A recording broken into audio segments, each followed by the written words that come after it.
Yes, yes, yes. Ladies and gentle people, welcome. It is such a great pleasure to be able to bring you some story time at a reasonable hour. And just in general, what a privileged bunch of humans we are to be able to share this global information system called the internet, and to have all the technologies to spread information instantaneously. How cool is that, right? And it was with these gifts that I come bearing, and we are doing Storytime 12. Ladies and gentlemen, buckle in. It's going to be a bit of a wild ride. As always, something tends to happen in the real world whilst we're busy at work or at school or living our lives, and things make the news, and if you're not paying attention, they kind of go a little bit under the radar. And our job here is to just pick up on those things and square them for the importance that they hold. And also to try and clarify, I would say, a lot of the information that we're currently getting. And now, to bring that all into focus, we're going to be talking about the recent NASA UAP get together, because that's basically what it is. And we're going to put this in its context relating to,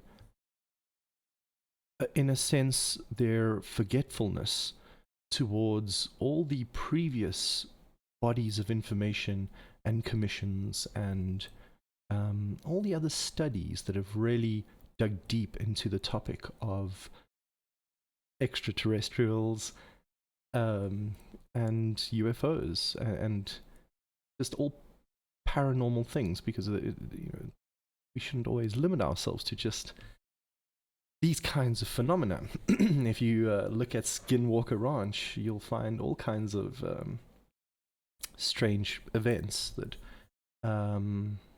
have this UFO, UAP kind of interaction. But I digress. We're really going to square this and then focus it into a laser beam because this topic of hearings and NASA pretending that they're recently coming into this information about UFOs, and now, oh, it's destigmatized, we can talk about the whole subject altogether, doesn't really hold water, at least for me. And as I say, we're going to then focus that into its real undertone, and that is really looking at its military aspect. And if you think that NASA is just a benevolent, purely scientifically based space agency, then oh dear, I've got some news to sell to you. But nonetheless, we're going to be looking at all these things because that militarization of space isn't recent either, and NASA's been complicit in it. And those same tentacles, as we've been speaking about here on Storytime many, many times before, focuses around quite often people in power, as we saw in the MJ12 documents, the inner workings of the group in government and in military defense that are involved with the managing of advanced technology. And you know, there's further examples, but basically it always kind of comes back to this subject of aerospace and advanced technology and secret government manipulation, because there's a lot of psyops, unfortunately, that go into this whole thing. So, as always, take what you hear or the truth you hear it for and study the matter critically. Think critically. The difficult thing to do nowadays because the information space has become a warfare zone. So your best bet is to surround yourself with as good information and as clear thinking people as you can, and speak openly. There are no dumb questions unless you get dumb answers. So, ladies and gents, welcome to Storytime 12. As I said, we got a big chunk of information to sort of relay, and we're going to take our time with this. It's a program that is going to run for about an hour and a half, so please do join us. It is my pleasure. And if you don't know what we do here at Storytime, if you hear the ramblings of just some random on the internet, that's exactly what this is. But I'll be a little bit more specific. Basically, Storytime is, again, just a bunch of information and dots being presented to you, and then we kind of connect them up and paint a beautiful picture. Whatever that picture may be, it's always kind of a clash of our history and our current day situation that we find ourselves as people in the world. So when you squeeze these two factors, that is the historical forces and the current day forces, kind of like the CERN Large Hadron Collider, when you smash these two particles together and see what bits and pieces fly off, we get a bit of a better idea about the real forces that kind of guide our planet. Most humans don't really think about sociopathic dominance of the race and the species and things like. We just want to, you know, have our children grow in a safe environment with good education and health and all these things. We're not, you know, everything else is should be a function around that in some sense, at least in my opinion. But then you get people in the military, they don't quite see it that way. Everything is a threat to them. You know, there's this great, I believe it's a Japanese adage that says, the saying goes, to the hammer, everything is a nail. And I believe that to be true. You know, if you let the military look after anything, they're going to treat it as a military does. You know, people with guns exerting authority. I just want to mention that militaries are basically politics by other means. And that's a good saying that we'll come across again and again. So, as I mentioned, welcome, and Storytime 12 is basically, or Storytime in general, is just about getting to grips with these very important topics that really underpin the nature of the world we find ourselves in. And we kind of do it in a fun way, because it's pointless to cry over spilt milk, is my opinion. We're not gonna, you can either blackpill yourself about this, i.e. become manically depressed, that you can't really battle a military and its objective aims on an international scale. But we can also, instead of feeling helpless, try and inform ourselves better, because the more we are informed, the better we can then deal with the problem. And this is the real issue that I want to bring forward here when we look at these matters tonight, whether it's NASA, whether it's Space Force. A lot of these agencies, because of the military component, there is secrecy. And fair enough, there is a necessity to that, I agree. But that section of secrecy doesn't just protect the task at hand, it's part of a greater octopus of unfettered, just illegal activity. In other words, activity that is not governed, sanctioned, or tempered by laws and checks and balances. And that's where we really need to keep our eye. So that's story time in a nutshell, and we're going to jump straight into our program. And as I mentioned, NASA recently had a, what did they call it? Let's have a look-see. I believe they deemed it an independent study on unidentified anomalous, let me try that again. An independent study on unidentified anomalous phenomena. Why is that so difficult to say? Independent study on unidentified anomalous phenomena. Try say that 10 times fast. And they basically have created a task force to go and have a look at all the scientific data that is coming out of the various government and military and also public groups, and to try and get some kind of a grip on what is going on. Because since 2017, we've gone into the modern age of UFOs, where we now call them UAPs, as Hillary Clinton so famously said.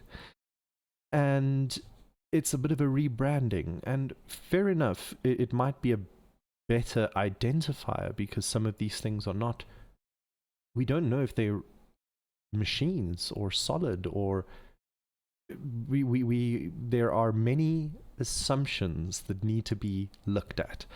And so maybe unidentified aerial phenomena is possibly a good description, but we have to be careful about the rebranding, because who's done the rebranding are the very people that have lied to us and obfuscated our information from the get-go. And NASA here is also playing innocent and, in my humble opinion, a little bit dumb. And I just want to state off right from the get-go that I mean no ill will towards any NASA employee or anyone specific here. I don't believe these are evil people involved in a conspiracy of any kind. You know, people are people. And we know also that secrets can be held by a small group, and institutions can be secretly used for other purposes. So I'm not trying to attack the NASA people, or in a sense NASA as an institution, but we got to call a spade a spade. And when it quacks, we have to say it looks and maybe sounds like a duck, if that's the case. Well, if it quacks, we can't exactly say it looks like a duck. I'm assuming that we've also seen it look. Well, we've also looked at the duck, yes. Moving forward. So, we're kind of have our little whims with this because it's good to have fun amidst really serious information. It just helps digest the spoonful of sugar to help the medicine go down, you know? That famous saying. And let's really take our first step into these waters, shall we? So, NASA, as I was saying, are playing a little bit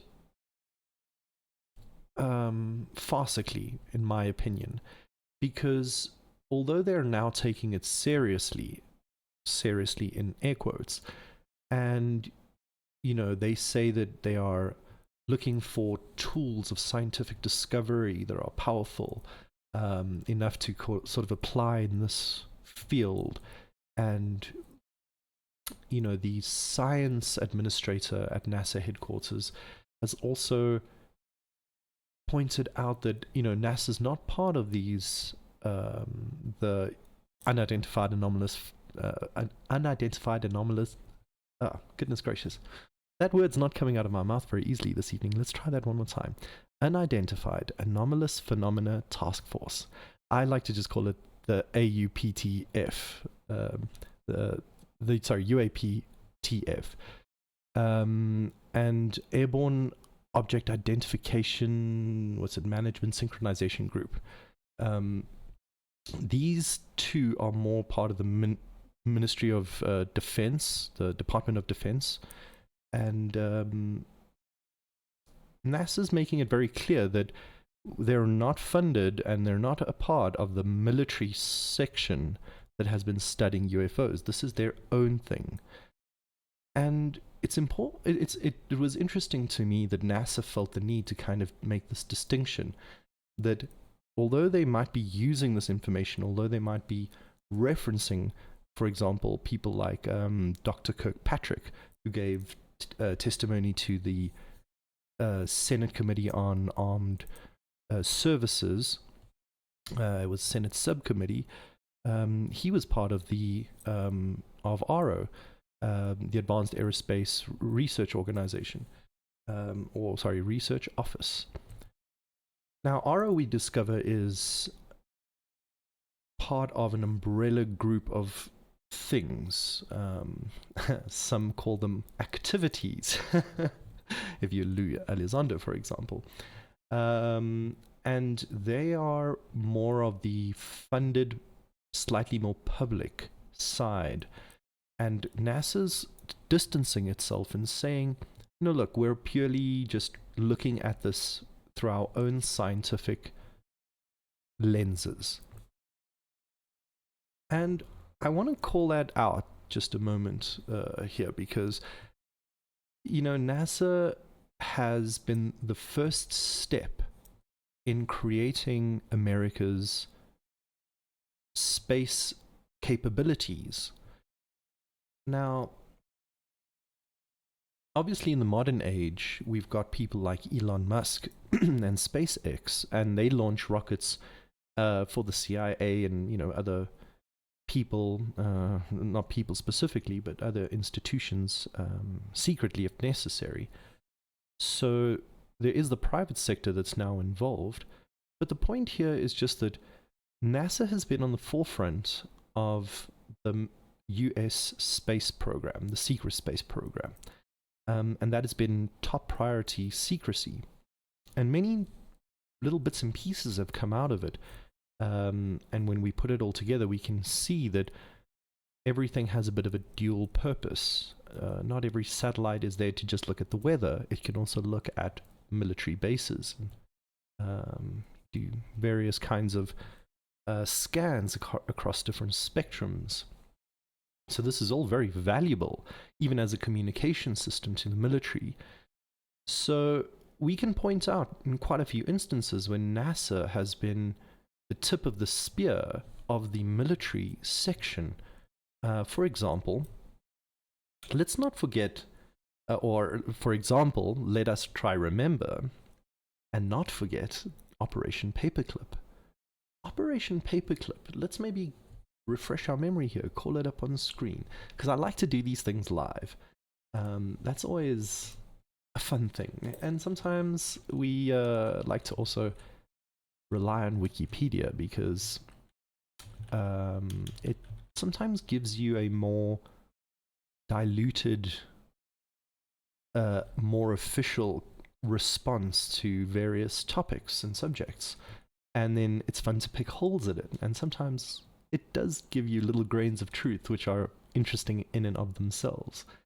So Operation Paperclip, let's bring it up on screen. And we're mentioning Operation Paperclip just very briefly because it is at the end of World War II. The Allies defeat the Axis powers, specifically Germany on continental Europe. And yeah, it amounts to Nuremberg trials. Not everybody gets to escape them, let's say. But the ones that do are the scientists. And people like Werner von Braun and Dunenberger, they get to get snatched up by the Americans and taken across to work on the rocket programs, because under the German side they had the V2 program and a few other things like Die Glocken and all of that. Kammler was also involved in that sort of thing and also dodged the Nuremberg trials in some sense with Paperclip. All of them and many others end up in the US, and then the not so top tier ones end up in the Soviet side, because at the time in the 1940s and 50s the Cold War begins to heat up, and Paperclip here in Wikipedia's view is a secret United States intelligence program in which more than 1,600 German scientists, engineers, and technicians were taken from Nazi Germany to the US for government employment after the end of World War II in Europe. So as you can see, they basically not only come in as part of the rocket program, but they come in also as technicians and engineers and scientists, people that eventually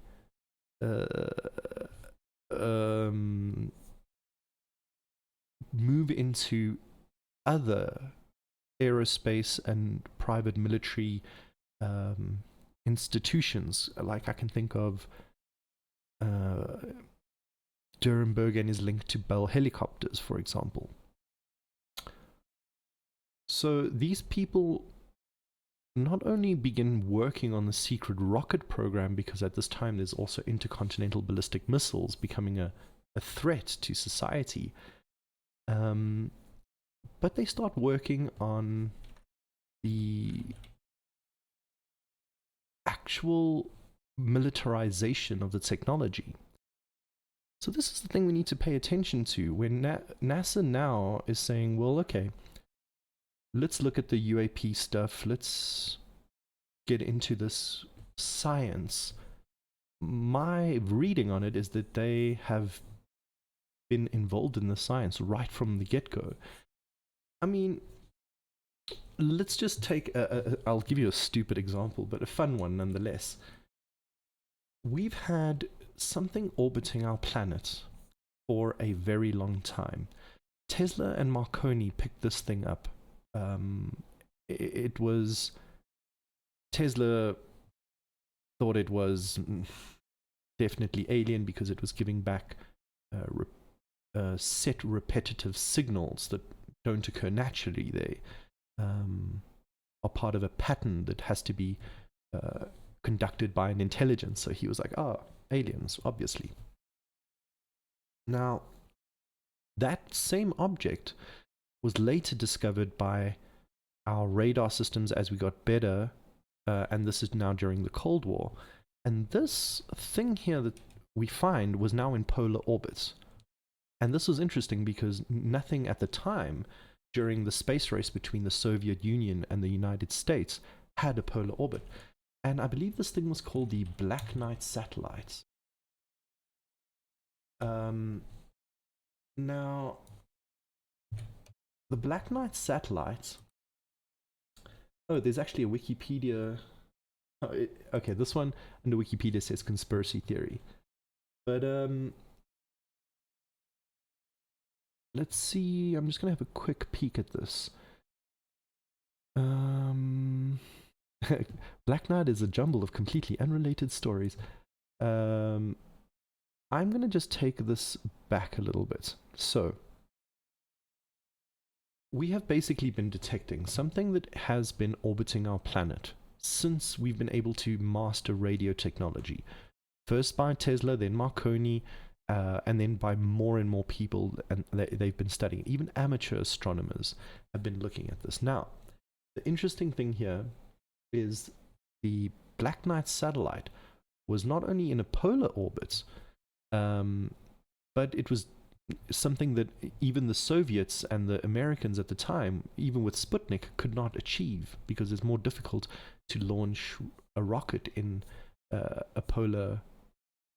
into a polar circumference. Now that is a more desirable trajectory to have because it allows you to scan the Earth better. So that's why we refer to it often as a satellite. But when the NASA STS shuttle took photos, very high quality photos of this object, and you can see here there are quite a few of them. This, they say, NASA says, is a piece of debris that just went off one of the STS missions. And, you know, they'll tell you what piece it is and everything. But the story, as I say, goes much further back. And, you know, if we can now have people like Avi Loeb, my apologies, I believe that's how you pronounce it. If we can have people like Avi Loeb of some of the highest academic esteem set up dishes on top of universities to look for alien life and say that things like Oumuamua are probes from another race, if we can openly say that in a scientific realm, then how far behind has NASA been? Because things like this, whether this is a piece of debris or not, we have been having this object be studied over a very long period of time, and it eludes us. It doesn't always stand still. That's why it's difficult to pinpoint. But these images show something rather shocking that NASA's had to constantly backtrack on for a very long time. And that's not to mention the fact that they've also put up part of the strategic defense of America's space system. I'm going to look at Space Force a little bit later. But let's get back to their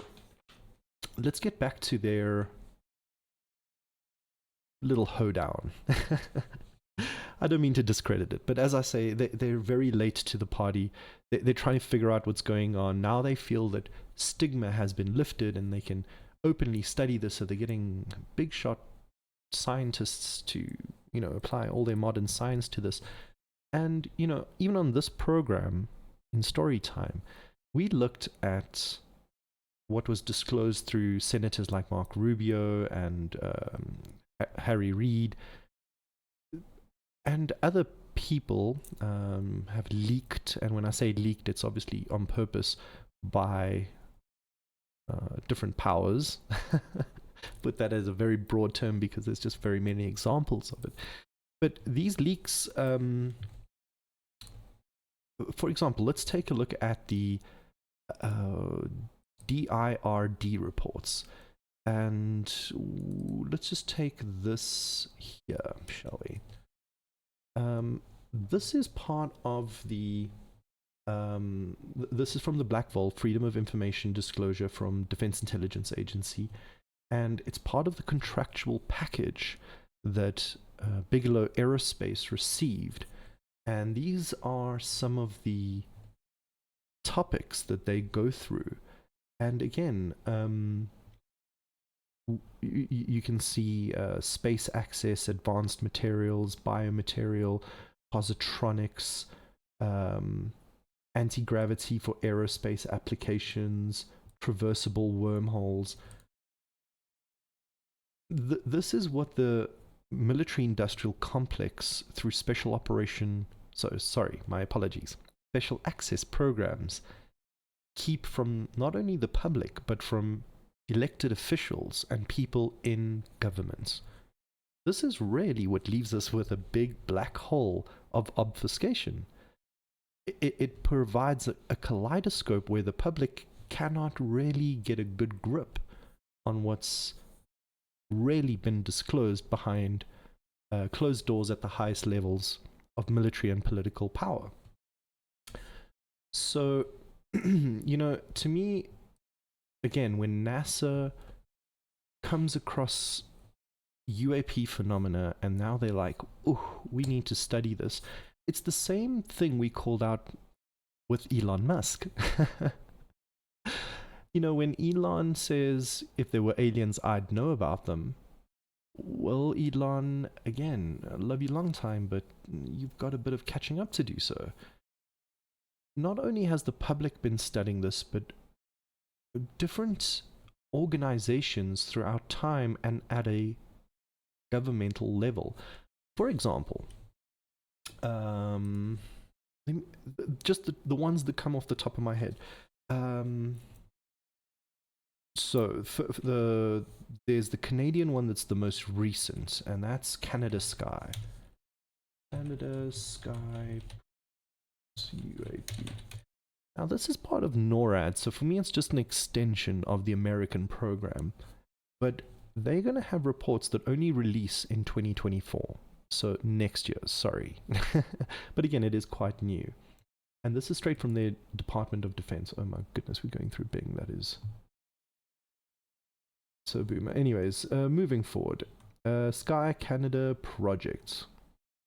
Not intended to access and collect first-hand data. Okay. So, it's trying to study the UAP phenomena, but I'm just reading here. It says it is not intended to access and collect first-hand data. What kind of a study doesn't look at primary material? So it's not looking at photos, it's not looking at testimonies, nor is it intended to make the OCSA the main point of contact for Canadians wishing to report observations or personal experiences. Don't call us. You kids are all crazy. It's not what we want. Hello? Is this a person who's had a personal experience of an unidentified object? Oh, you're a credible source? Oh, you've got photos and videos, and you've got a testimony and oath? We're not interested, thank you. I mean, come on. Anyway, that's Canada for you. Good old Canada. Sky Canada project was launched in the fall of 2022 to study how unidentified aerial phenomena from the public are reports from the public are managed in Canada, and to recommend improvements. The Office of the Chief of Science Advisors will focus on the Canadian process for capturing and treating UAP observations. So they're not really even studying it, they're just basically creating a database. It's okay, that's Canada. Then now this is in Portuguese, well, Brazilian Portuguese I should say, and that was Operação Prato, which I believe is garden. Operação Prato. I hope I'm pronouncing that correctly. You guys are going to have to forgive me if that is not the case. Let's bring that up on screen. So, this is Operation Saucer in Portuguese. Was an investigation carried out between 1977 and 1978 by the Brazilian Air Force following alleged UFO sightings in the city of Colares. The investigation was closed after finding no unusual phenomena. And that's, quite common. It's just a weather balloon, right? But many reports and many phenomena, and often these things then become redacted, classified reports. And that's why freedom of information is so important, and we really have to give credit to, groups like the Black Vault, who constantly apply for freedom of information to things like the DIRD reports. and I mean, obviously the senators, but they have a bit of a dual function. As elected officials, they not only have an obligation to give us disclosure, but when they get read into military programs and given clearance, they basically are indoctrinated, because they're not given that unless the military says, we've sussed you out, you can join our club, and this is what you can say, this is what you can know. But remember that even parts of the military don't even know of special operation programs, because even a group like Lockheed Martin, if they have special access programs, maybe one or two people in the whole of Lockheed Martin will be dealing with certain technology that no one else knows about, not even the president. Remember, you don't only need the level of clearance, you need to know the very discerned particulars of the program, and then you need to know, because if you can talk to the person, and if you know the person, the name of the program, and you can talk the talk, in other words, very specifically mention the program numbers and letters and words and operational lingo, and then prove that you have a need to know, then you might have a way to interface in something like that. But if the president doesn't even have need to know, he's just a civilian elected for a few years and then he's off. He's retired. Trump and Kennedy, for example, are a little bit more different. Oh, that's not the best English there. They have a particularity about them when it comes to the UFO file. They have in their families a history dealing with advanced technology in the intelligence circles, and in the UFO file. It's come up again and again and again. So they have a stronger root down in the UFO topic. So that's why I think the presidential elections coming forward are going to feature this otherworldly extraterrestrial subject. And I think that's why NASA's basically catching up. And let's just go through a few more of these. So that was Operation Prato, I believe. These other ones, I have it written down here somewhere. All these good things. So we've got the Russian one. This is the old one. I can't remember the new one, but I think it was Institute 22. I'm just going to stick UFO on the end of that. Institute 22. There we go. Organization was created in 1978 by the Academy of Sciences and Ministry of Defense in the Soviet Union.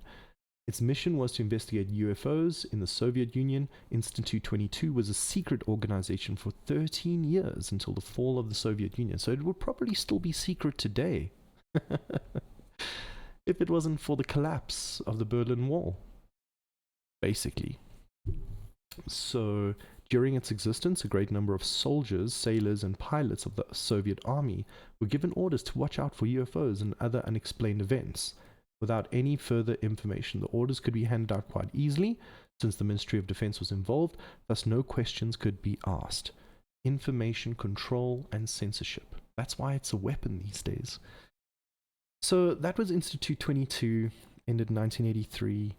And then, of course, the Brits, they got the Condigan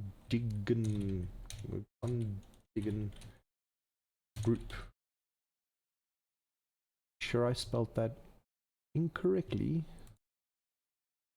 Oh no, I did. I spelled it Project Codding. Okay. Secret unidentified flying object study undertaken by the British government between 1997 and 2000. Surprised, only 3 years.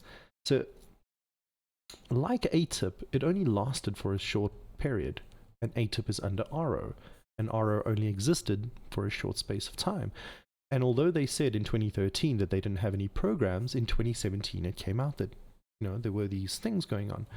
So as you can see, the government is not a reliable source of information, neither is the military, because they're involved in deep secrecy.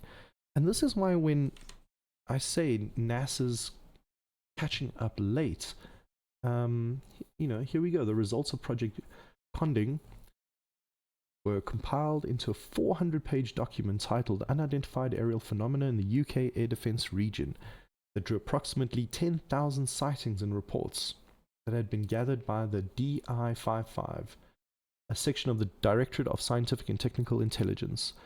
It was released to the public in 2006 after a September 2005 FOIA request. So someone filed a Freedom of Information request in 2005, and then they were like, there was something going on in 2000, between 1997 and 2000.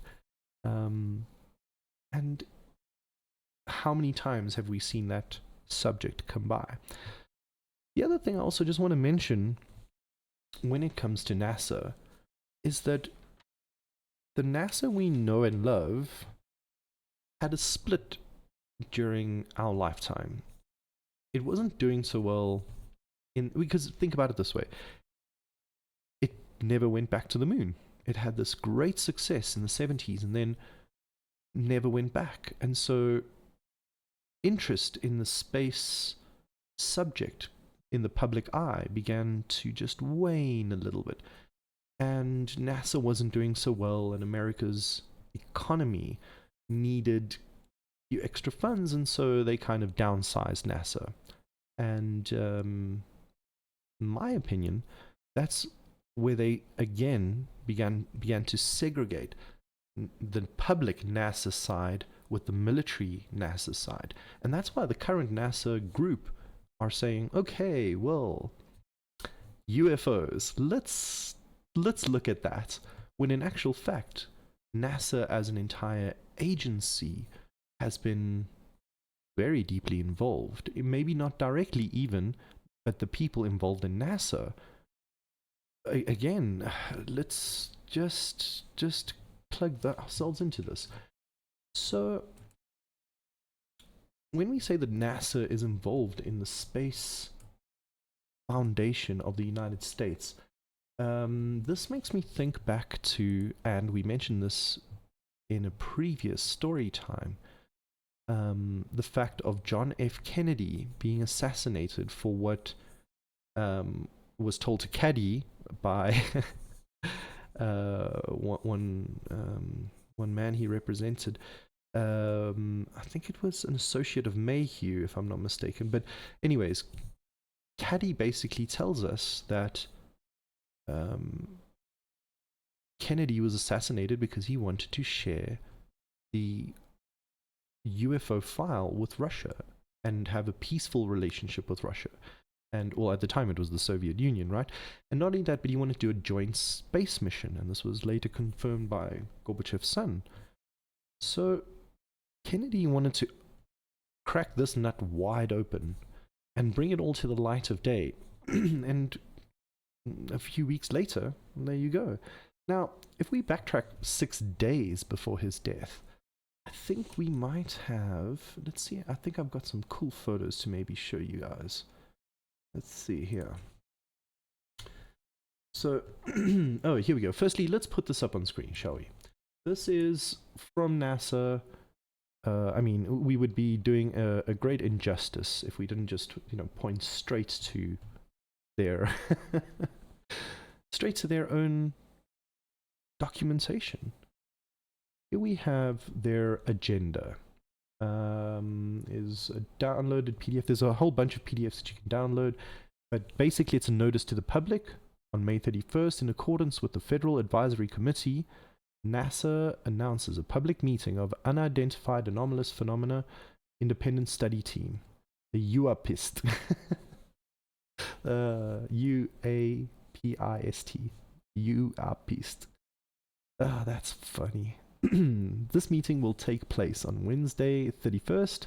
The meeting will be broadcast, questions, all these good things. Okay.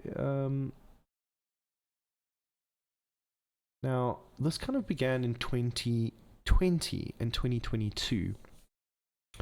But before I kind of give you a better grasp of that moment where we split from the public demanding for government acknowledgement of this phenomena that's being reported at almost every level, where, you know, even people like Stephen Greer have very high level, very credible people that come forward and are willing to, under testimony and oath, provide their testimony and provide first-hand evidence, first-hand accounts and evidence.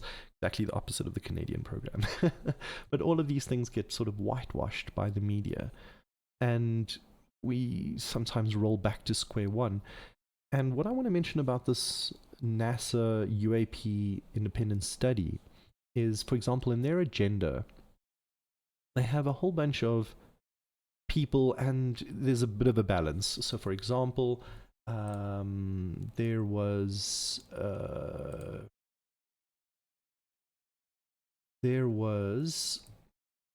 John Semeter. Let's put this up here. He gave this presentation which kind of showed some data, and he said, look, we also need better sensors, because the conclusion here is that these things that look like they're going super fast and making these great G-force mind-bending right-hand turns, it might just be the optics, you know, the motion of tracking and the aircraft moving and the object. You know, in this case here, he says the object moving was only 40 miles per hour, but it appeared the rapid motion of the object was predominantly due to rapid motion of the sensor. So he kind of gives a little bit of data for that, but that's the one hand of this thing. And then you get others, like, you know, we've also looked at Dr. Kirkpatrick. He also gave testimony. Let's see if and we've kind of looked at this together. He has a nice slide presentation here. He's from the Department of Defense. He was running the RO program, the Advanced Aerospace Research Office. And you can see here, it's kind of the morphology. In other words, how do these phenomena look? We can actually pick it up here. And you can see most of them are orbs. Some are just lights. There's a couple of triangles and cylinders. A couple of squares in there. And he also begins to talk about where the hotspots are. As you can see, China around the cities, in the Middle East, and then on the East Coast and West Coast, and then on this little tip of Africa here, and then a little bit in the north of Europe. But the hotspots are clearly the US near, that looks like New York to me, I guess, and China. Yeah, that looks pretty much like Shanghai. So one might argue that that these are spots where a lot of sensors exist, and so we would see these phenomena a great deal more. And there's also the other argument saying, well, which sets of data have you included this? Have you included the Argentine, the Brazilian, the Chilean? Some of these countries have been very open about their tracking, chasing, and databasing of these UFOs and UAPs and Foo Fighters and whatever name you want to give them. So to me, it doesn't look like that information has been included. But again, this is Dr. Kirkpatrick having his say. We looked at this video here. This was the electrical optical video. In other words, electrical optical means that it was video captured with light that is visible to our eye. So a camera basically would, any camera, any video would spot what we're seeing here. And that was the first video publicly released by the Pentagon that didn't have this infrared radar kind of data. It was, I don't want to say a clear shot, but it was, you know, what that was. So he says we don't know what that is, but so on and so forth. He believes that what we have here is not, he can't say aliens, but he doesn't know. Whereas you'll have other people in the Senate that have been briefed. And in their opinion, this is definitely not man-made. It's from another planet. Let's pick that up, shall we? See if we can find it. So, Kirkpatrick was giving this presentation, and he was also at this NASA thing. And I also want to just see if we can find a little bit more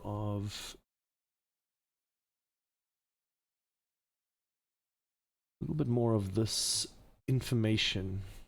But moving forward, actually, no, hold on. Let's just go straight here. Let's do it live. Senate statements, and it was relating to UFO,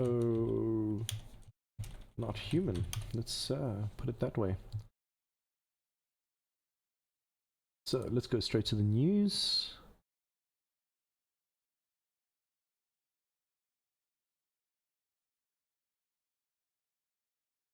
Now, we are looking for basically a credible source, if we can.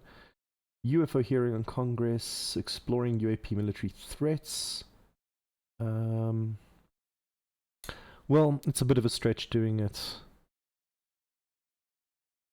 live and direct, but hey, that's how we do it here in Storytime. I'll see if we can come across that. I just wanted to contrast this with the statements by Dr. Kirkpatrick, where he says, no, definitely not off-world. We know that. I don't know how he knows that. And he says we don't even know if they're occupants, although Lou Elizondo and many others will tell you that there are. But that was Dr. Kirkpatrick's presentation. And there were a few other presentations. As I said, they tried to, I guess, bring a little bit of balance. Some saying that, no, it's, well, our sensors need to be better, our domain awareness needs to be better, these damn balloons, curse them. But others, on the other hand, have said, look, well, there is phenomena that we can't explain. Maybe it's 5%, maybe it's 3%, but there is some that requires funding and studying. And of course, that's the main theme that these rebranding people have come up with. This UAP group, it's that it's a threat. They've been with us for thousands of years, these lights in the sky and things like that. But now they need money, and now they need secrecy because it's a threat. So that's where we need to just call out the bull a little bit, because this topic means that they create a militarization of space. In fact, here we go. Let's take a look at two opposing reports here. So here on the one hand, we have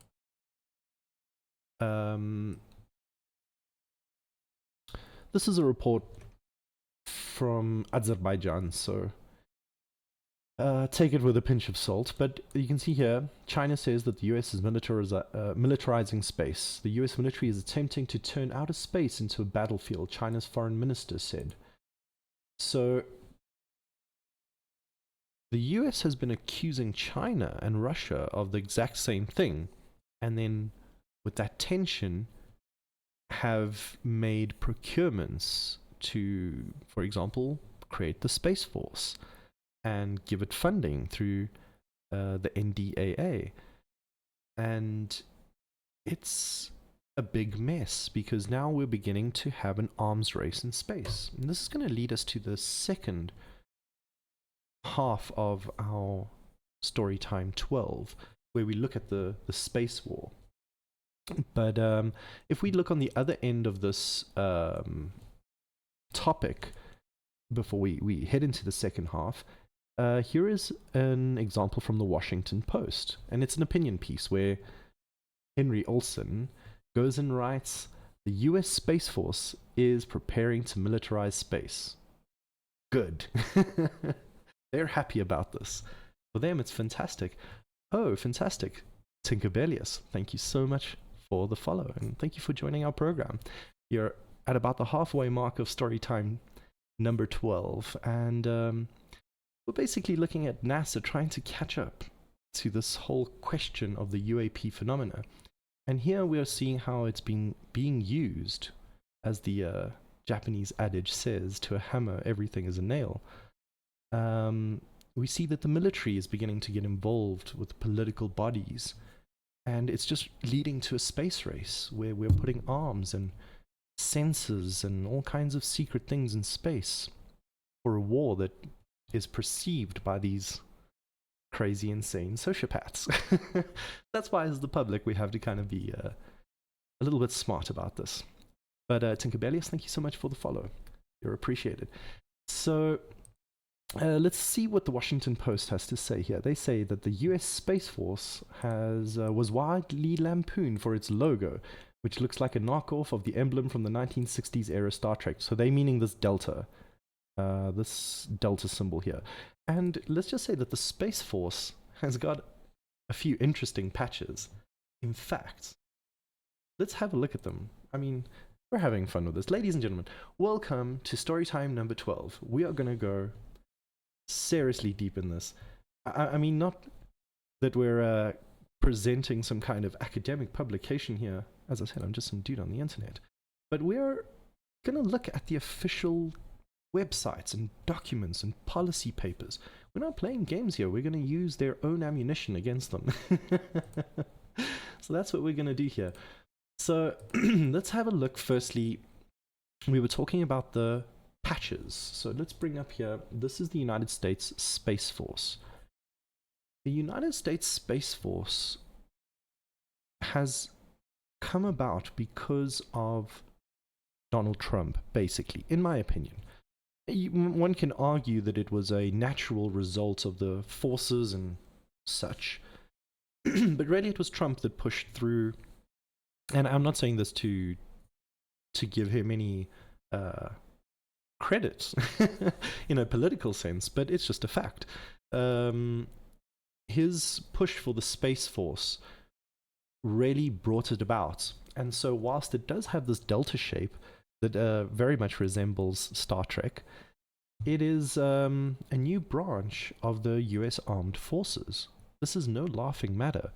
This is a deadly branch of a set of specialists that are designed for domination. They're not there to cuddle you and tell you beautiful things about the world. No. They're here to make sure that their enemies are subverted and that their objectives by any means possible, even outside of the law, are achieved. They have special bodies for that. Now, the United States Space Force kind of emerges from the secret space program. The X-37s, the XF-11s, and many other aerospace projects. And we were talking about the Space Forces. They are called the different deltas, if I'm not mistaken. Let's see if I can call this up here. And whilst we're doing that, I also want to just mention that the link between NORAD, Northcom, CENTCOM, the whole of the central command system of the defense, the aerospace defense that the US occupies, has the secret branch involved with it. So that's why NASA and JPL and all the aerospace industries have a foot in the secret world. And we're going to see here the new Space Force has some really interesting, here we go, has really very interesting space mission deltas. And they got some super cool patches here. So let's see if we can zoom in. Here we go. So the space operations, and what is this side thing? Combined Force Space Component Command. Okay, so this obviously integrates with the other branches of the armed forces. And you can see here, so Delta 1, Star Delta builds lethality by developing combat-ready space forces and space warfaring capabilities in order to innovate and dominate in all domains. Space Delta 2.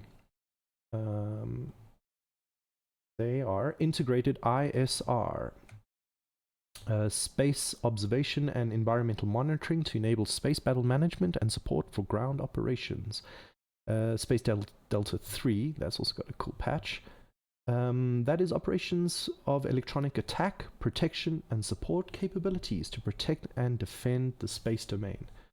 Now, number 4 is a little bit more insidious, a very short explanation. Missile warning, providing strategic and theater missile warning to the United States and our international partners.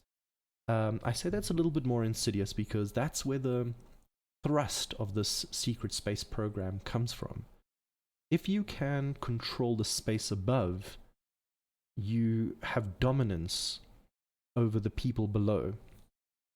And we see this in a military sense even in today's day and age. In an information environment and warfare domain, if you have the ability to use space as a platform to not only spy and subvert, but to also attack, let's say, to not only be defensive but offensive towards your enemy, you will know that the root of this came from not only the rocket program, but as ICBMs became more popular, the defense systems to protect against them, because that became the next level of powerful radar and space detection. Now we use it for asteroids and other threat detections. We'll have a look at that in just a moment. But that's why I say it's a little bit obfuscated, the real root of Space Delta 4. But moving forward, Space Delta 5, command and control, maintains global awareness in operational environments, space forces to enable data-driven decisions. Data-driven decisions is jargon for AI. Okay, data-driven means they give this thing a lot of information like Jade Helm, and AIs will make decisions for the battle because they believe that humans can't process that information quick enough and make the correct decisions as often. So that's our future there. Forward facing battle space. So they've also got a cool patch. Delta 5 has got a cool one. Delta 6, this is the cyber ops.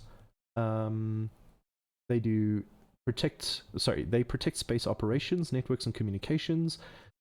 So they're the techies basically.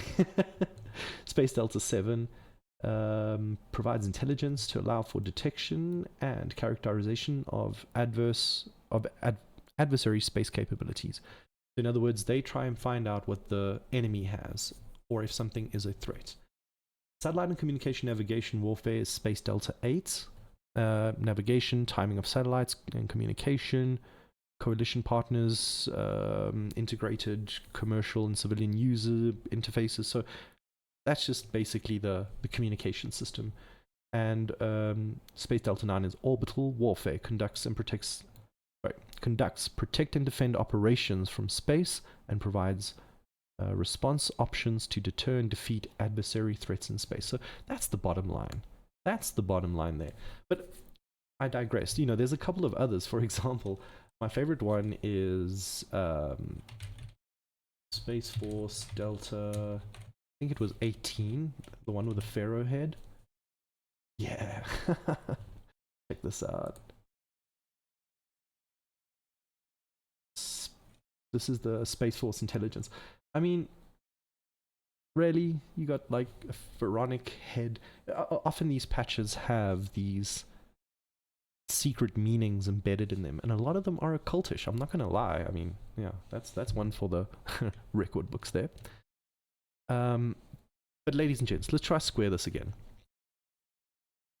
NASA is catching up to the UAP studies that have been done by everyone else, secretly and publicly, privately and by governmental and military organizations. Now they're catching up. Now, because of this disclosure that they're catching up to, we've got things like the Space Force. And I want to just mention something here. Space is not supposed to be militarized.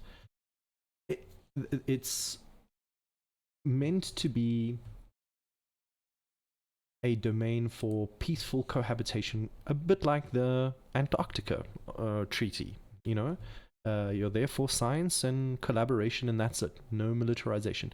But like the Antarctica Treaty, we know that that's a bit of a farce, because even there are very powerful radar detection systems that have military applications that, you know, if we're not supposed to be militarizing the Antarctic Circle, then why is that there? So let's just square that even further by putting up the militarization of space here. You know, we are supposed to be having, as a group of nations, a unified legal system to govern the usage of space, and weaponization is strictly prohibited. Now, why America is doing this is because, and other countries, is because the people that are in charge of the eventual political machine are not elected officials and normal people like you and I. It's more insidious forces that we looked at in previous story times that have with themselves great and vast resource and political and even in some cases kinetic power to really try and drive the human race in a certain direction. Now, weaponization of space is really something that we need to keep not only our eyes on, but we have to start pushing against it. We need to, in every way, shape, and form, reject the idea, like a limited nuclear exchange. The concept is barbaric and shouldn't even be put on the table in a certain sense. And you know, as I mentioned, the space wars are not a recent thing. Now that we're seeing the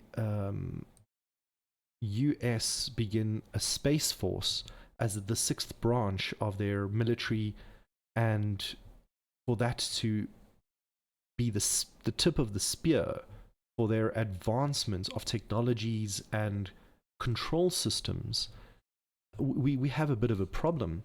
Now, let's call up some of the policy stuff, because that's really where we are sort of sitting here, okay? And I'll tie this all together for us. So firstly, here we have the National Space Policy of the United States. I'm not going to go through the whole policy. I just want to point out the 5 cases, the goals that the United States, through its policy, aims to achieve. So number 1 is to promote and incentivize private industry. So that's things like SpaceX and Blue Origin. Number 2, encourage and uphold the rights of nations to use space responsibly and peacefully. So encourage and uphold the rights of nations means basically they want to be the legal authority that says who can and can't, and make sure that everyone is treated fairly, because otherwise you don't have a group that says what is fair, then how do you uphold rights, is their argument. Number 3, lead, encourage, and expand international cooperation. Now, if you are Russia at this current moment in time, and you went to America and said, hey, let's have a joint lunar operation, I don't think, with the current political climates in the American political machine, that they are actually able to even think about some kind of civilian enterprise or peaceful collaboration.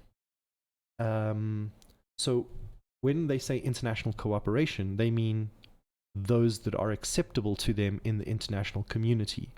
So if you're in North Korea, if you're in China, if you're in Russia, if you're in Iran, unlucky, if you're in India, you're going to have to start your own space programs because you might not be invited to the group that cooperates with the US. But moving forward, number 4, create a safe, stable, secure, and sustainable environment for space activities.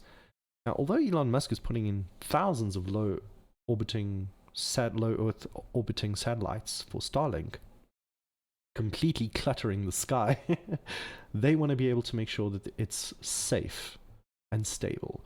But the important word there is secure. All right. So secure means that they have the defensive right for their national security to take precedence. And that's the one that we really need to focus on. Number 5, increase the assurance of national critical functions. This one is basically saying that as they build infrastructure and build into space, this critical infrastructure and function must be defended. And again, continuity of operations is really the name of the game there. Now, whilst this is from the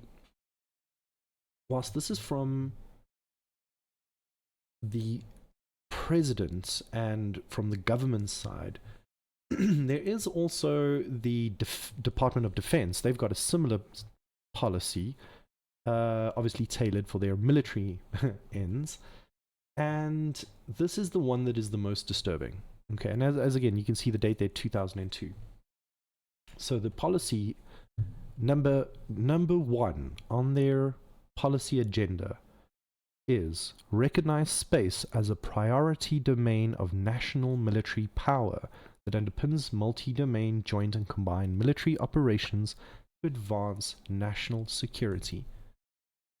Now, we've just sort of said that the weaponization of space is abhorrent, but the policy here, and not only the US, we just look at them because they have a great layer of transparency and primacy in all the events, but superpowers and governments around the world have this insidious problem that to their militaries, space is another domain of warfare, just another dimension that you can use to subvert and defeat your enemy. Now, I'm not going to go through the rest of this policy document because, policy documents can also be a little bit dry. But what does this all have to do? Let's try feature the full track. As I said, paperclip brings the rocket scientists of the Nazi Germans to the US. That becomes the foundation of NASA, whether it's Jack Parsons and the JPL or Von Braun or the lots. The whole thing focuses around rockets to get into space, for satellites and for missiles and for eventual control from a space domain. And that's why there's always been a military aspect to NASA.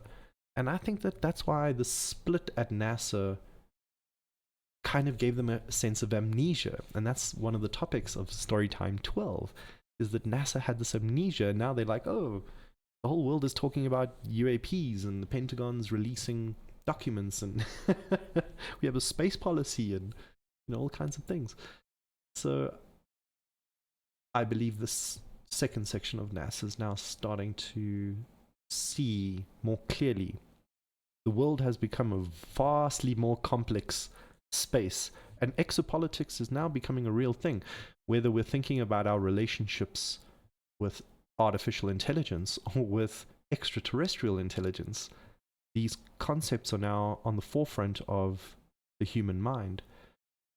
So, ladies and gentlemen, welcome to Storytime 12. If you've joined us, we're here discussing the link of NASA's UAP hearing, or their new group that's going to study this phenomena, and just really how the whole thing comes from the rocket program. And I just want to make this point while we are speaking about that. Here are some great pictures. Let's bring them up straight from the NASA website while we were poking around and chatting to you. This is one of my favorite pictures. It's Werner von Braun and John F. Kennedy. Now, as I said, paperclip brings these rocket scientists to the US, and there's one of them there dealing with the president. This was about a week before he was assassinated, John F. Kennedy. And you can see them looking at Launchpad 37B at Cape Canaveral and inspecting the Saturn V rocket that was instrumental in all the programs like Apollo and all of them. And as I said, Kennedy gets assassinated, and we know he's got a hold on the aerospace and advanced technology program. So NASA, as I say, forgets its history there, and that it's got this military component, or had this military component to it. And we're now picking up on the second half of Storytime, and we're going to start to wrap this up all together and really make this picture clear, because we also discussed then about how this weaponization of space, from not only the space race with the Soviet Union, but now currently America against Russia, China, and other nations, as we go into modern times, there's this conflict between the policy of nations, where they say, for our national security, we reserve the right to use whatever military force we deem necessary, and we create a whole branch of our military to achieve that goal. And how that is a direct tension to the peaceful resolution of space relations for all of humanity, and possibly from visitors. Who knows? Like, they see us killing and raping each other, then what does that say of our species?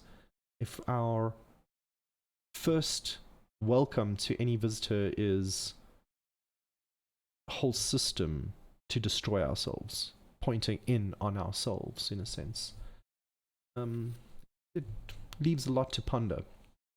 There's some really cool pictures in this library here. I do highly, highly, highly recommend that everyone have a look at it.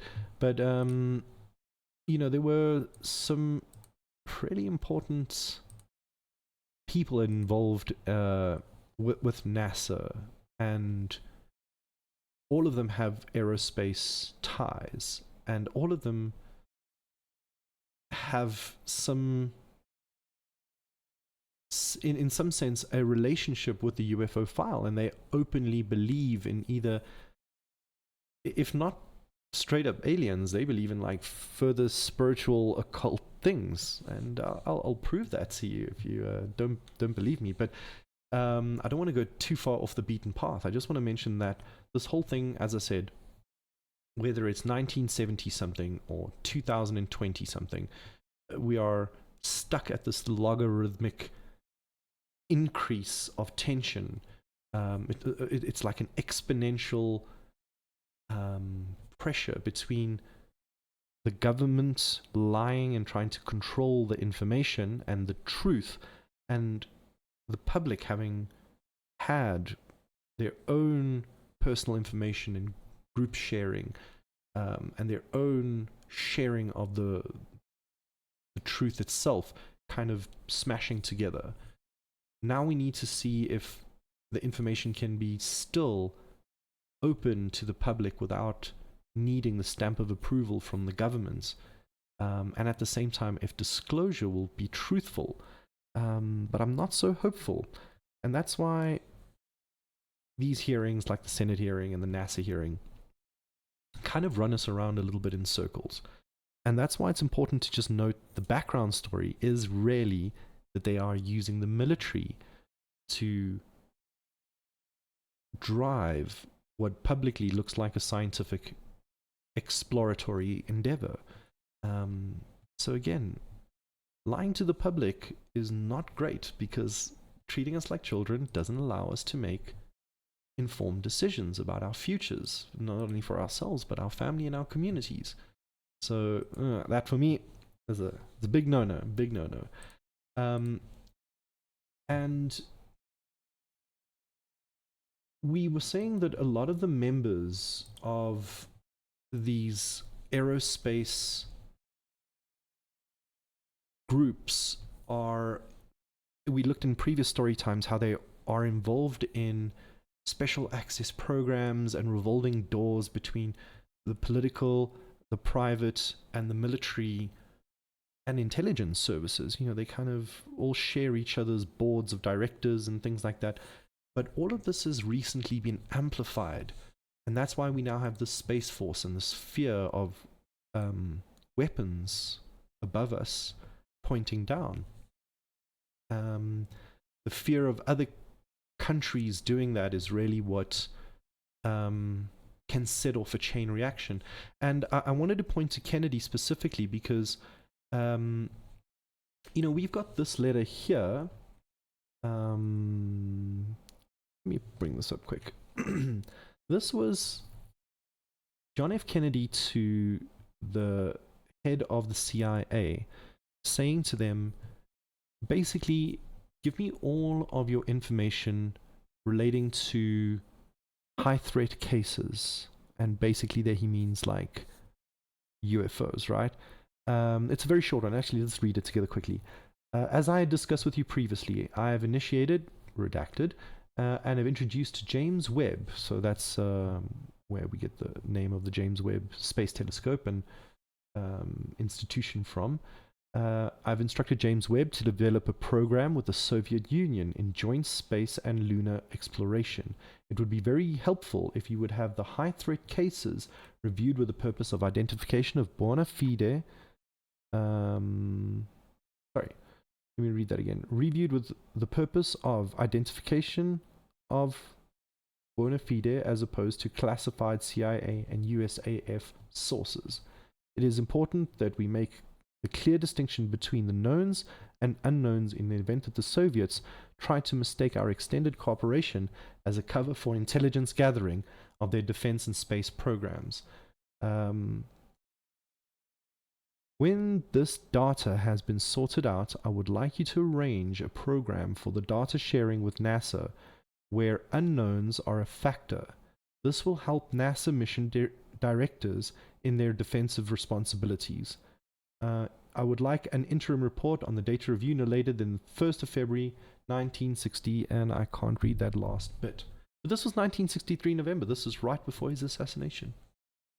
So, does that make the picture a little bit clearer for you guys? Does that really hammer home this concept that if you play open cards with other nations, joint exploration on a scientific basis can be a good and collaborative diplomatic measure to bring nations closer? And Kennedy here was saying in this letter, we must make sure that we are involving them in the high threat cases because we don't want them to mistake that as either our craft or something else, as some form of intelligence gathering against them, some kind of sleight of hand. You know, here's the carrot and here's the stick. He didn't want to play games with them. He wanted to be straight up. And many say that that's one of the reasons that he's no longer with us and why his now, I guess, progeny, his nephew, RFK Jr., is such a potent candidate for the presidential seat. Because, again, his family knows very directly the consequences. And not only the consequences, the systems that pull around the aerospace, advanced aerospace technology and UFO file. So that's where, as I say, NASA has this kind of amnesia. They've forgotten about all of this defense strategy, rocket program, and ballistic missile defense system. and all the people around it. And the other thing I just want to also point out here is I was also saying that if you look at, I mean, just whether it's, and we went through some of the high level people in some previous story times that have a strong belief in the UFO subject and concept. What I want to maybe point our attention to when we're talking about these aerospace groups is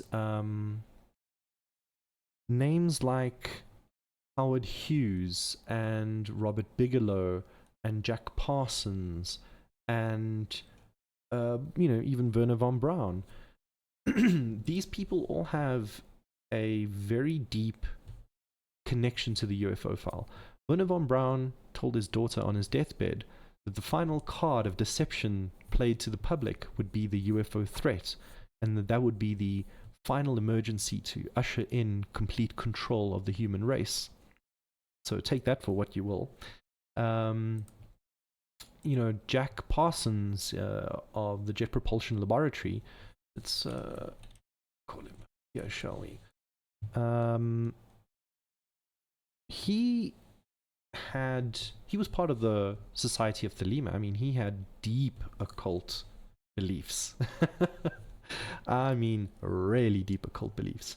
But he was also one of the founders of the propulsion laboratories that worked closely with NASA to get people on the moon and such, and obviously there he is through his belief in the Thelema Society, which has links to Crowley and all kinds of things, or Crowley, depending how you choose to pronounce it.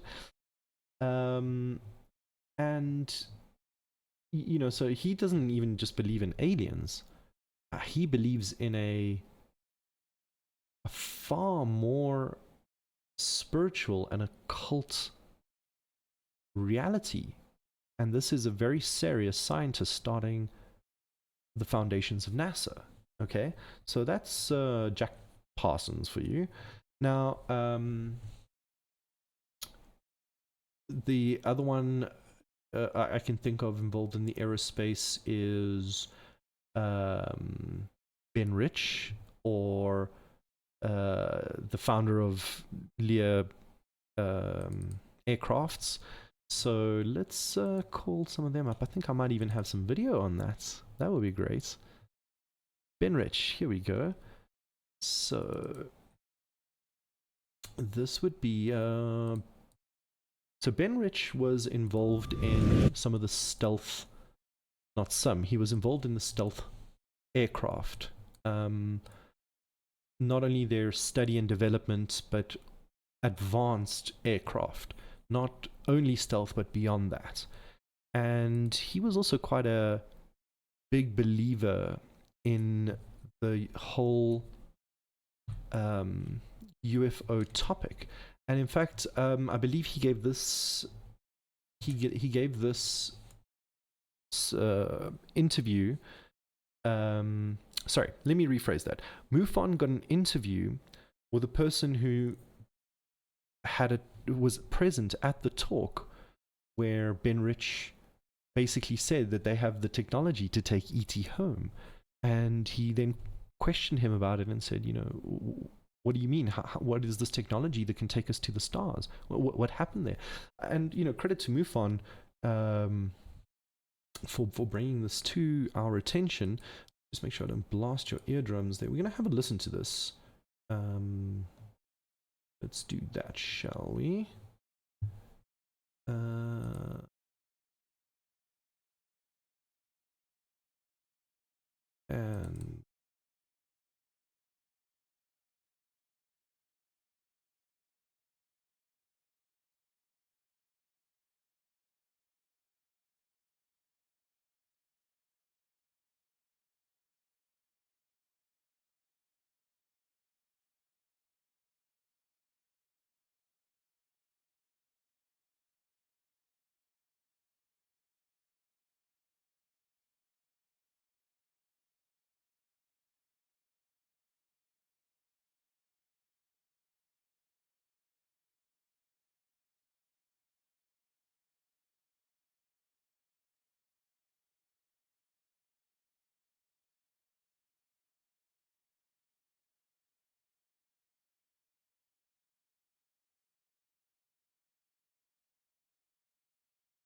And we're live again.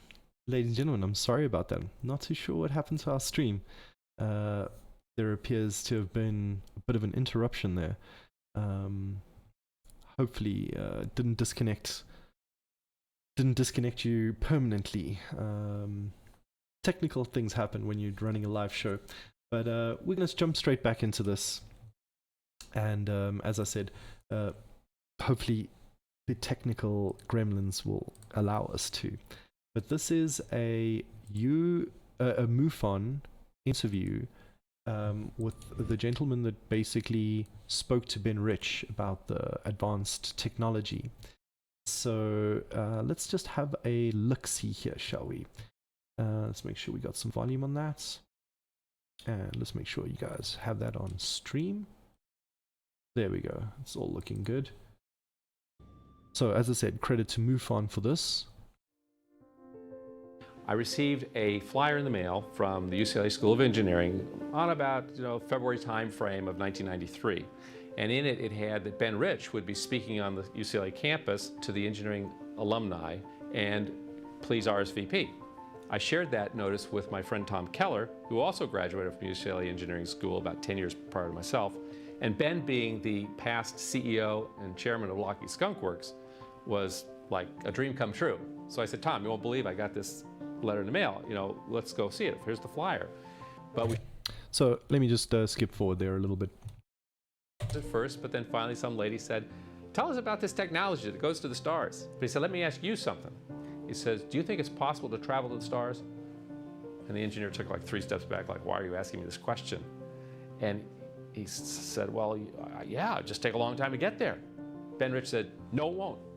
There's an error in the equations. And we figured out what it was, and we now know how to do it. But then it...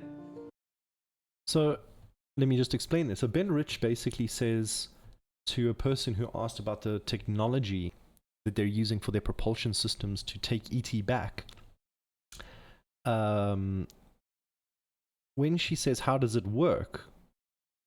He says to her, well, in short, the concept is the aurora, but he kind of joked about it, right? Consciousness. But when he finished his talk, he says there's an error in the. He says that there's an error in the equations, and that the error in the equations basically allows for a deeper understanding of the true physics that they incorporate for the space travel. So basically, they're attending this presentation. The last thing that they see is this disc flying off the screen. And we now have the technology to take ET home. That was the quote that stuck in this guy's head, that they now have the technology to take ET home. So he then, when the lady asks, how does it work? The engineer, he says to her, there was an error in the equations. We can go faster than light. And when pressed on this, he basically then, Ben Rich leaves, and this gentleman here chases after him and says, hold on a second, give me more information. This is what comes forward.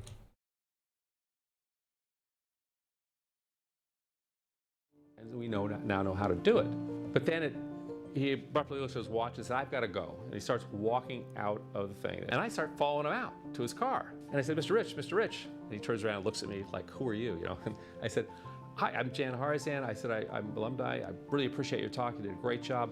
I said, you said some very interesting things. I said, I've always had a fascination with propulsion systems. I said, can you tell me anything about how this propulsion system works that goes to the stars? He said, well, let me ask you a question. How does ESP work? Pulled the first thing that came into my mind. I said, I don't know. All points in space and time are connected? He said, that's how it works. He turned around and walked away. So, that was Ben Rich, head engineer of Lockheed Skunk Works, and also big proponents of the deep belief that we're not alone in this universe, and that he has technology to take us to our star brethren, basically.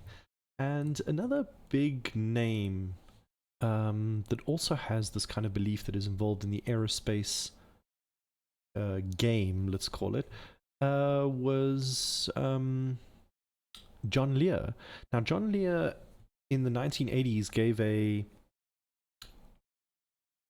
an interview to George Knapp on primetime television, and let's have a listen to what he had to say. So, I believe this was like Channel 9 News back in the day.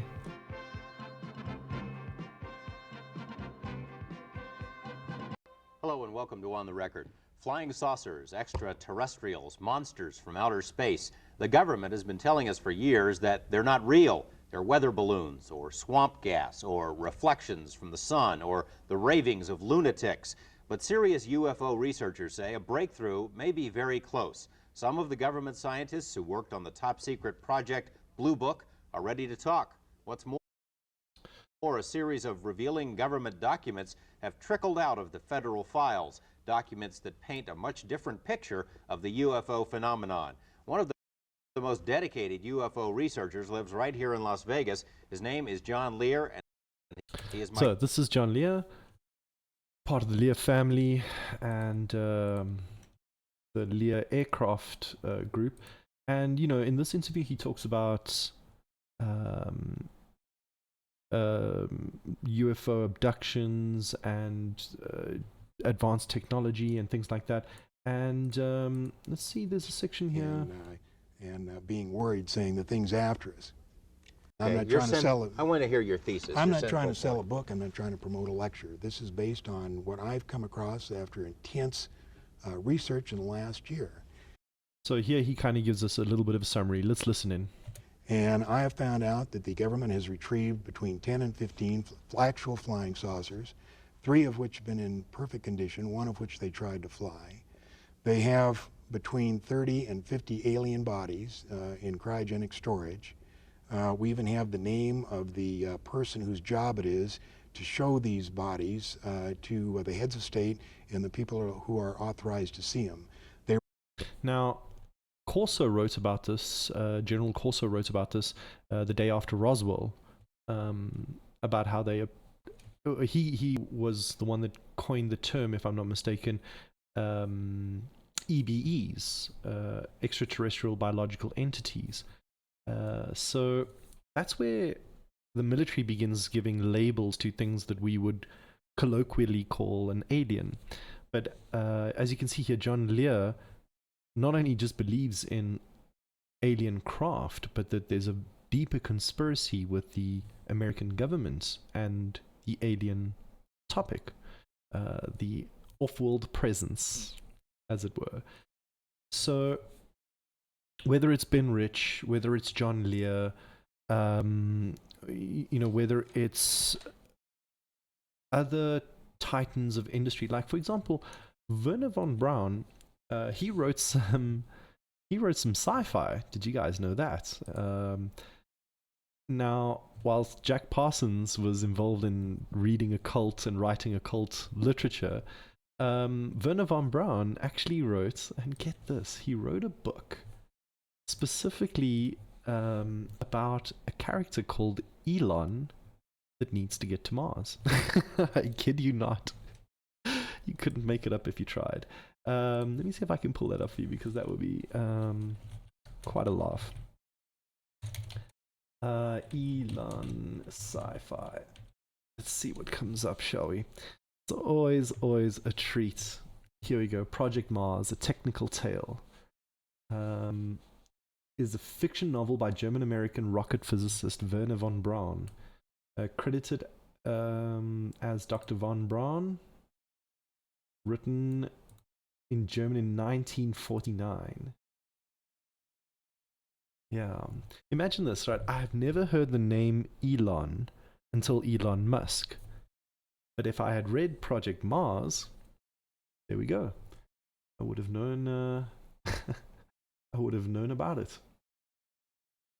So let's just read the synopsis quickly here. Is a technical tale, takes place in 1980, 30 years in the future. The world is governed by the United States of Earth, established after a devastating war in the 1970s between the Western powers and the Eastern Bloc. The West won the conflict with the aid of Luneta, an orbiting space station that dropped nuclear missiles on the Soviet Union. Soon after peace is achieved, a reflecting telescope on Luneta confirms the existence of canals on Mars, vindicating Percival Lowell's assertion that intelligent life exists on the planet. The president orders a mission to Mars to be established, and Luneta is used as a base to launch a 10-ship flotilla to Mars. And here we go. After establishing verbal communications, the humans learn about the Martian social structure and their form of government, which is run by 10 men under the leadership of the Elon. I encourage you guys to read it. I'm not going to spoil it for you, but it's interesting. You know, it's not only interesting, but things like this carry with them grains of truth that are super important when contemplating things like NASA and the secret space programs. So this is where we're going to begin tying up Storytime 12. We love NASA to bits and pieces. They've given us some incredible information and have done great scientific studies, but at the same time, the military component has been a blemish. And that is that is true across the board for all scientific space endeavors. Same thing with SpaceX. The military and secret aspect of what they're doing. Even though, for example, Elon Musk is a proponent of free speech and a free human race, he's putting up satellites for the CIA. The Zoomer satellites, who knows what they do, you know? So the technology can be used twofold. And as we see these UAP disclosures coming out thick and fast since 2017 and 2020, it's great because that might give humanity access to technologies that might allow us to break free from radioactive nuclear technology and from polluting carbon-based fossil fuels.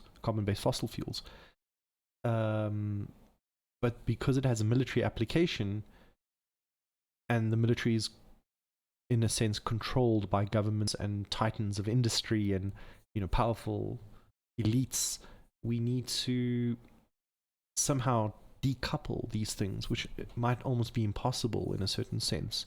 The best we can do is just be aware of this and begin to put pressure on the government and call out these dualities of, I guess, what some might call cognitive dissonance, where, you know, NASA says, oh, okay, well, now that the stigma's gone, let's study these phenomena, when actually they are part and parcel involved in the root technologies and defense systems that allow America to have a space force for these kinds of operations. Now, the other funny thing is that I mentioned that the weaponization of space is just against the whole concept of preserving life. It shouldn't be done by anybody, let alone one superpower that believes that they can be the shepherd for the rest of the world. That's a sure path to conflict, in my opinion. Instead, space should be something that expands the human mind and expands our consciousness, allows us to come closer to each other as we explore not only our future but our origins, because all traditional origin stories begin with this kind of idea that we are seeds from the stars, made by something that came from somewhere else and put us here, created us here in some shape or form. So, as I say, looking outwards to the stars, as some of our most ancient monuments and texts talk about, aligns us again also with our history and our origins in a way. there's a deep mystery there to be discovered, and we just absolutely cannot afford the military to go and put weapons there and block us from that knowledge without their approval, and hope that they're not feeding us counterintelligence. So the threat of destruction and the lies that can come from a very powerful institution like the military or the government is really what we're talking about here in StoryTime 12, and something that NASA should keep in mind, because it's a foundation of their history. And so that's pretty much where we're going to begin wrapping up this StoryTime 12.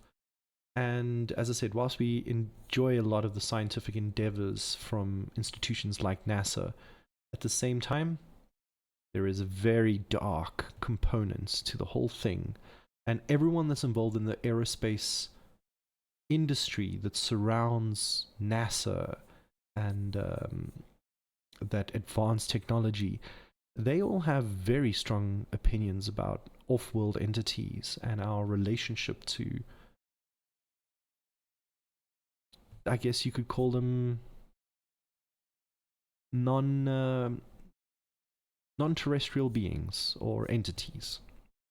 In other words, not from Terra, not from Earth. And again, we can't even say that. We don't know in a true sense. I mean, now, think about it this way.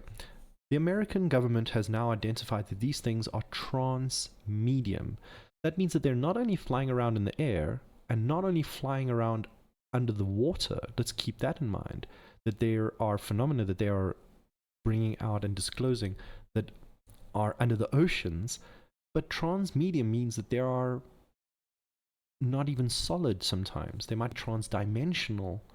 They might have some kind of effect on a plane of consciousness. All of these things have been explored by the military. So it is a deep phenomena that they've got an interesting grasp. And they've got a very firm grasp on the whole subject, but publicly they act silly, like they don't understand, and it's all swamp gases and balloons and things like that. And NASA needs to make sure that it's not falling into that trap, and we need to make sure that we're not playing into this information control, this narrative formation. It's fundamental to our knowledge of what we are as creatures on this planet living in this reality, that we make contact not only with our origins but with our possibility as a species to go forward beyond the boundaries of Earth. And maybe we'll discover that that's not the first time that we've done that. So, ladies and gentlemen, I think that is where we are going to tie up StoryTime 12. Apologies again for the technical issues we had earlier. It might have disconnected a couple of you, and you might have missed some of the video that we showed, but please do check out the full video that we'll upload on the Prime Matter podcast on YouTube. You'll check it out there, and so if you missed anything or you've joined us late, there's where you'll be able to see everything. And as always, this is I appreciate all the lurkers popping in and out, and I just always want to mention that you guys are always welcome to ask questions and leave comments and write to us at the Prime Matter Podcast at gmail.com. It's always my pleasure to host you guys. Please do study all this material that we've put forward. Have a look at the websites, have a look at the policy documents. Think about these kinds of topics, about the tension between trying to keep space as a peaceful place for human collaboration, and instead the trajectory that we find ourselves with, where it's just going to be the next battle space, and many other of the topics that we've strung together through all the story times. It's always a pleasure to connect some of these dots with you. And as I say, it's a dialogue, so you're always welcome to jump in and chime in. I look forward to seeing you all next week for Storytime 13. We've got a special program planned for you there if nothing too crazy happens within the week that we have to have a special report on. But basically, yeah, I hope you've enjoyed tonight's program about NASA's committee meeting about UAPs and unidentified phenomena, and just the militarization of space through things like the Space Force and the secret space programs that often governments use, piggybacking off scientific endeavors. I had great fun also pointing out some of the very deep believers in the UFO field that are involved deeply in not only the rocket programs and the space program and various other aeronautical endeavors like the stealth programs, but yeah, just how these folk very openly will tell you that we're not alone in this universe. And with a lot of the stuff being disclosed in modern times since 2017 and 2020, we're getting a lot of feedback as well that this information being presented to us comes from a phenomena that we don't understand very well. And one last thing I want to just say, I mentioned that we already had a system of defense around the planet, at least the Americans had this planetary defense strategy, and that was designed for things like asteroids. Like, it's important to have defense against these things. You know, they had the was double asteroid redirection test, DART, that showed that they could like push objects off course and things like that, and they just needed, you know, better telemetry to discover these things and capabilities to obviously direct them and deal with them and things like that. So that stuff's important. But what's not great is, like Von Braun's story says, you know, putting up orbital defense systems that are pointing back at the enemies on Earth, sharing almost our not only destruction but complete annihilation. That's taking a little bit of government and military and stretching it beyond its intended powers. And that's why, again, we always have to make sure that the laws are there to contain the powerful institutions, because power will seek power and then abuse it absolutely. So laws are not there for humans, you know. We break laws and go to jail, and that's fine. But really, laws are there to contain the powerful mechanisms of a political system, especially on a military front. So I just wanted to make that key point before we signed off tonight, because, again, I just don't want us to fall into this idea that, you know, we shouldn't have any kind of anything in space that has defensive capabilities, but that defensive capability should be just to preserve life, not to destroy it. Shouldn't be targeting UFOs either. The last thing we want to do is start a war with a transplanetary group of hyper advanced beings. That would be quite some folly. So, ladies and gentlemen, thank you all so much. If you want to see some other crazy people that believe in the topics of the UFO file and are also involved in the UFO scene, I mean, the biggest one is Robert Bigelow and Skinwalker Ranch, but that's a whole story time in and of itself, so we're going to save that for another time. And that's where we're pretty much going to sign off and just say, have yourselves a fantastic week. Keep your eyes to the sky and just your minds clear about just the incredible reality that we live in. It's, again, my great pleasure to just be able to shout these things out into the ether of the internet. And if you like what you've seen, let me know. Been quite a wild ride. I've enjoyed it, and I hope you have too. So, much love from South Africa. We're happy to have electricity as well at this moment in time. As things get a little bit more crazy, we need to keep our wits about ourselves, no matter where we come from. So that's why community is important, and just sending the human consciousness and species as a whole. That's why we have StoryTime. So this is your friendly Euphoria signing off on StoryTime 12. Thank you so much for joining us. We'll catch you on the next one. Much love and respect. Peace, peace. See you soon.